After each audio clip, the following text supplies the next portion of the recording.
পড়ার বিষয় পক্ষ থেকে বলেছি যে আমরা বলেছিলাম যে নেতাজি মুক্ত বিশ্ববিদ্যালয় ইউজিতে তোমরা যারা পড়ো আর্টসের বিভিন্ন বিষয়ে আমরা সাজেশান দেব। ইতিপূর্বে আমরা প্রমাণ করে দেখিয়েছি যে আমরা পড়ার বিষয়ে চ্যানেল ইউটিউব নতুন চ্যানেলটি আমরা ৮০টিরও বেশি অ্যাসাইনমেন্টের প্রায় সঠিক উত্তর দিয়েছি, একটা দুটো ভুল হয়েছে আর কি। যাই হোক, তা প্রায় সবগুলোই ২০তে ২০ এসেছে, একটাতে শুধু একটু প্রবলেমে হয়েছে, তা সেজন্য একটু ওটা নিয়ে একটু বিতর্ক আছে, এর জন্য ওই ভুলটা হয়েছে। তা যাই হোক, আমরা কথা মতো পড়ার বিষয় পক্ষ থেকে বলেছিলাম যে পরীক্ষার ১-১.৫ মাস আগে তোমাদের যে ফাইনাল সাজেশান সেই সাজেশানটা দেব।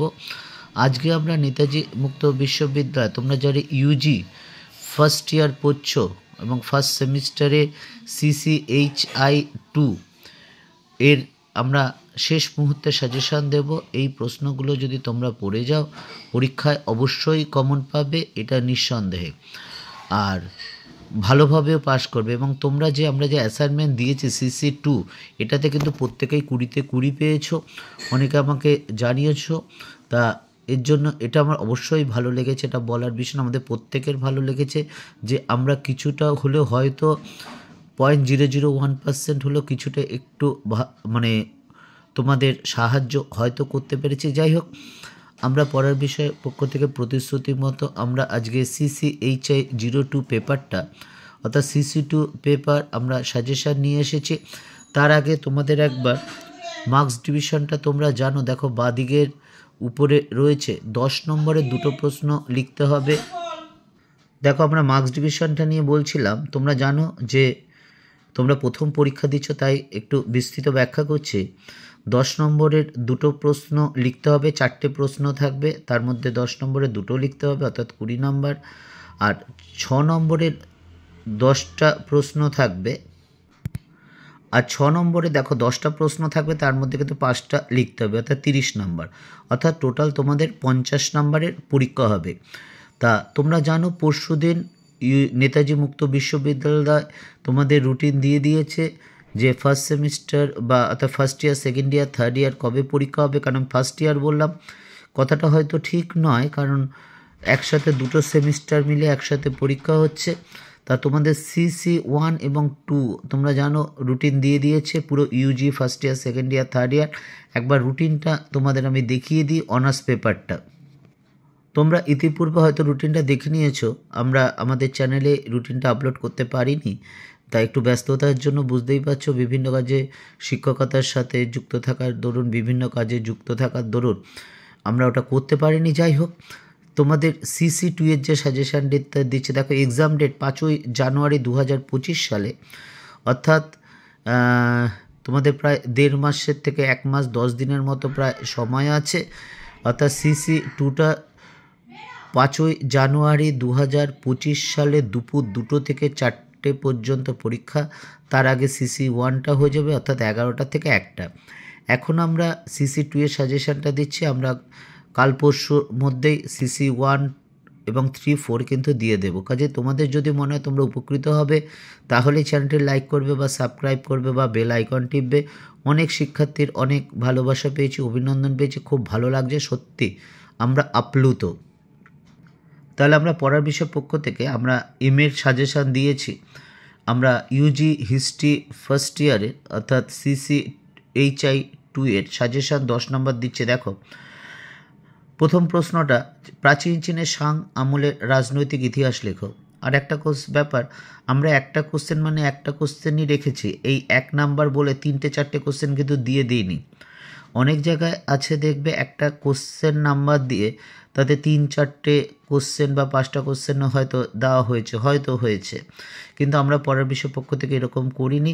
কাজেই নাম্বারটা ফ্যাক্টর না, কোশ্চেন সংখ্যাটা ফ্যাক্টর। কাজেই তোমার নাম্বার হয়তো একটা দেখাচ্ছে, কিন্তু 4টে কোশ্চেন থাকলে কিন্তু 4টে কোশ্চেন হয়ে যাচ্ছে।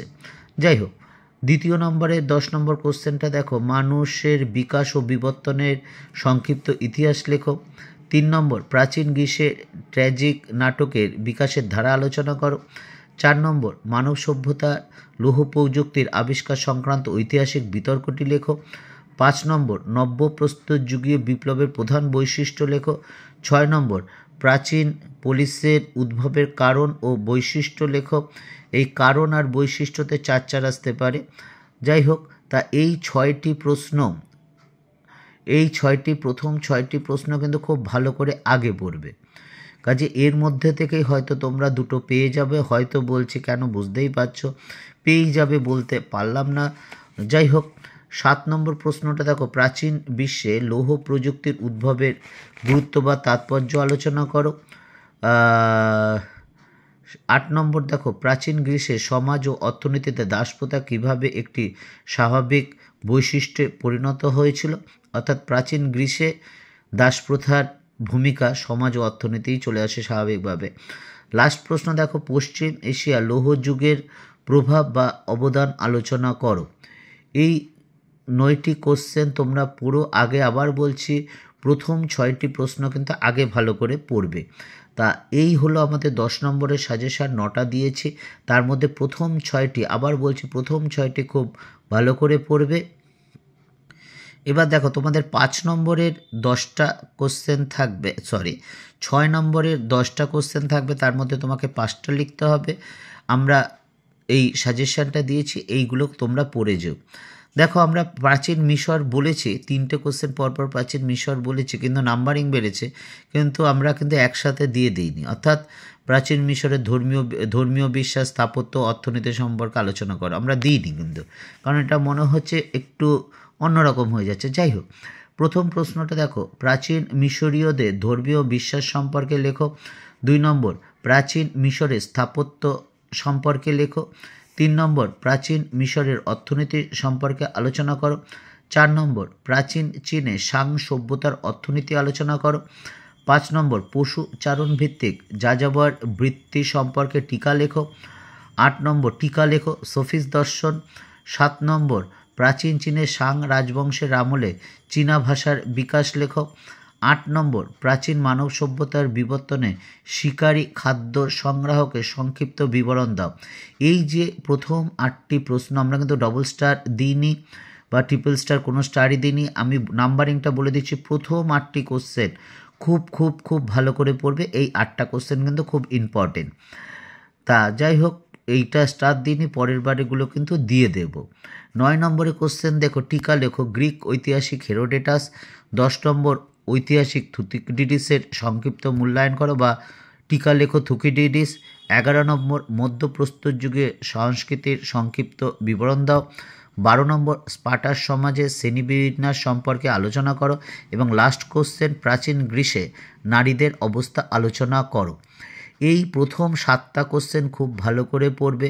তারপরে যে 6টি কোশ্চেন আছে ওগুলোও দেখে নেবে, যাতে হাফ পাতা অ্যাটলিস্ট লিখতে পারে। একটা জিনিস মনে রেখো, আমার চ্যানেল যারা ফলো করেছিলে দিয়েছো, তারা প্রত্যেকে এই CC2 পেপারে 20তে 20 পেয়েছো। একটা পেপারে একটু গণ্ডগোল হয়েছে, আমরা প্রায় 80টির মতো অ্যাসাইনমেন্ট জমা দিয়েছি তোমাদের আমাদের চ্যানেলের মাধ্যমে। একটা প্রশ্ন গণ্ডগোল হয়েছে একটা পেপারে আর কি, কিন্তু ওইটা নিয়ে একটু বিতর্ক আছে। যাই হোক, ওটা ভুল সেই দায় সম্পূর্ণ আমাদের পড়ার বিষয় পক্ষ থেকে, সেই ভুলটা আমাদেরই হোক। আমরা কিন্তু ভুল করে স্বীকার করি। একটা জিনিস মনে রেখো, আমরা কিন্তু ভুল যদি হয়ে থাকে সেই ভুলটা আমরা স্বীকার করি। তা যাই হোক, এই প্রথম 7টা কোশ্চেন খুব ভালো করে পড়বে আগে। তারপরে যে 6টা কোশ্চেন যাতে অ্যাটলিস্ট হাফ পাতা করে লিখেও আসতে পারো, কারণ তোমাকে মিনিমাম 23 পেতে হবে। যদি তুমি 20 পেয়ে থাকো, তুমি যদি 22-23 পাও, সেফটি জোনে চলে গেলে পাস করার জন্য। আর যদি ভালো রেজাল্ট করতে চাও, তাহলে এগুলো পড়ো, লিখে প্র্যাকটিস করো। আমাদের আর্টসের মূল কথাই হচ্ছে, লিখে যদি তুমি প্র্যাকটিস করো তার থেকে আর ভালো হয় না। কিন্তু নেতাজি মুক্ত বিশ্ববিদ্যালয় আমাদের বেশ কিছু শিক্ষার্থী পড়ে, যারা কিন্তু বিভিন্ন কাজ করতে বা বিভিন্ন পেশারে, সত্যি তারা যে পড়ছে এটাই অনেক, মানে কি বলবো, আমরা তো জানি। তাদের জন্য বলছি, প্রথম 7টা প্রশ্ন একটু ভালো করে দেখে যেও, আর পরের 6টা কোশ্চেন যাতে হাফ পাতাও লিখতে পারো সেরকম করে যাও। যাই হোক, আর বলার নেই, অগ্রিম শুভেচ্ছা রইল। পড়ার বিষয়ের পক্ষ থেকে তোমরা অ্যাসাইনমেন্ট তো 20তে 20 পেয়েছো। এই পরীক্ষাটাও ভালো হবে, অবশ্যই ভালো হবে। শুধু পরীক্ষা ভালো না, জীবনেও ভালো হোক, সুন্দর সুখময় হয়ে উঠুক। আর আমরা বলেছিলাম তোমাদের যদি এই গ্র্যাজুয়েশন করার পর কি করতে চাও বা কি করলে কি হতে পারে এই সম্পর্কে তোমাদের যদি কোনো এনকোয়ারি থাকে, অর্থাৎ কেরিয়ার ওরিয়েন্টেশন, আমাদের বিভিন্ন অভিজ্ঞ শিক্ষক শিক্ষিকাগণ আছেন, তাদের মাধ্যমে কিন্তু আমরা তোমাদের বার্তাটা পৌঁছে দিতে পারি। যদি তোমরা মনে করো, এবং এটা বলতে পারি, যদি আমাদের বলো তাহলে তোমার সমস্যা যদি 100% নাও করতে পারি, 99.99% কিন্তু অবশ্যই সমস্যার সমাধান করব। পড়ার বিষয় পক্ষ থেকে এতটুকুই, অগ্রিম শুভেচ্ছা রইল। খুব ভালো করে পরীক্ষা দাও।